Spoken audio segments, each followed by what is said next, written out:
ಕುಸುಮ, ನಾನು ಪಂಚತಂತ್ರದ ಒಂದು ಕತೆ ಹೇಳುತ್ತೇನೆ, ಕೇಳು. ಖಂಡಿತ ಪಾಂಡ, ಹೇಳಿ. ಪಂಚತಂತ್ರದ ಯಾವ ಕಥೆ ಹೇಳುತ್ತೀಯ ಪಾಂಡ? ಕುಸುಮಳೆ, ಕಟ್ಟಿಗೆಯಿಂದ ಬಿದ್ದ ಆಮೆಯ ಕಥೆ ಕೇಳು. ಒಂದು ಕಾಲದಲ್ಲಿ ಸುಂದರವಾದ ಒಂದು ಜಲಾಶಯದಲ್ಲಿ ಕಂಬುಗ್ರೀವನೆಂಬ ಆಮೆ ಒಂದು ವಾಸಿಸುತ್ತಿತ್ತು. ಅದಕ್ಕೆ ಸಂಕಟ ಮತ್ತು ವಿಕಟ ಎಂಬ ಎರಡು ಹಂಸಗಳು ಅತ್ಯಂತ ಪ್ರಿಯ ಮಿತ್ರರಾಗಿದ್ದರು. ಪ್ರತಿದಿನವೂ ಅವುಗಳು ಸರೋವರಕ್ಕೆ ಬಂದು ಕಥೆಗಳನ್ನು ಹೇಳುತ್ತಾ ಸಮಯ ಕಳೆಯುತ್ತಿದ್ದವು. ಆದರೆ ಕಾಲ ಬದಲಾಯಿತು. ಅನಾವೃಷ್ಟಿ ಶುರುವಾಯಿತು. ನಿಧಾನವಾಗಿ ಸರೋವರದ ನೀರು ಒಣಗತೊಡಗಿತು. ಮಿತ್ರನೇ, ಇಲ್ಲಿ ಈಗ ನೀರು ಇಲ್ಲ. ನೀನು ಹೇಗೆ ಬದುಕುವೆ?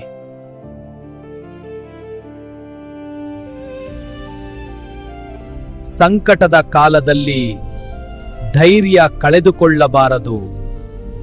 ನೀವು ನನಗೆ ಸಹಾಯ ಮಾಡಬೇಕು. ನನ್ನ ಉಪಾಯವನ್ನು ಕೇಳಿ. ನೀವು ನನ್ನನ್ನು ನೀರಿರುವ ಕಡೆ ಕರೆದುಕೊಂಡು ಹೋಗಿ ಮಿತ್ರರೇ. ಹೌದು, ನಾವು ಒಪ್ಪುತ್ತೇವೆ.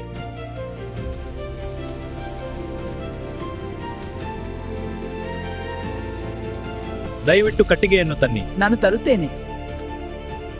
ಈಗ ನಾವು ಸಿದ್ಧರಿದ್ದೇವೆ. ಆಮೆ ಕಟ್ಟಿಗೆ ಅದರ ಮಧ್ಯಭಾಗವನ್ನು ಬಿಗಿಯಾಗಿ ಕಚ್ಚಿಕೊಂಡಿತು. ಹಂಸಗಳು ಎರಡು ಕಟ್ಟಿಗೆಯ ತುದಿಗಳನ್ನು ಹಿಡಿದು ಆಕಾಶಕ್ಕೆ ಹಾರಿದವು.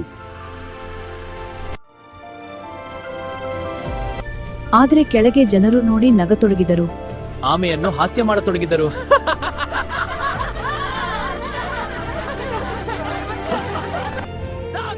ಆಮೆಗೆ ಕೋಪ ಬಂತು. ಅದು ಮಾತನಾಡಲು ಬಾಯಿಯನ್ನು ತೆರೆಯಿತು.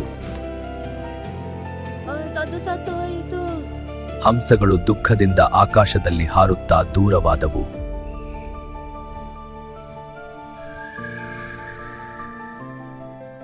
ಕುಸುಮ, ಈ ಕಥೆಯ ಸಾರವೇನೆಂದರೆ ಅವಿವೇಕ ಮಾತು ಅನರ್ಥಕ್ಕೆ ಕಾರಣ.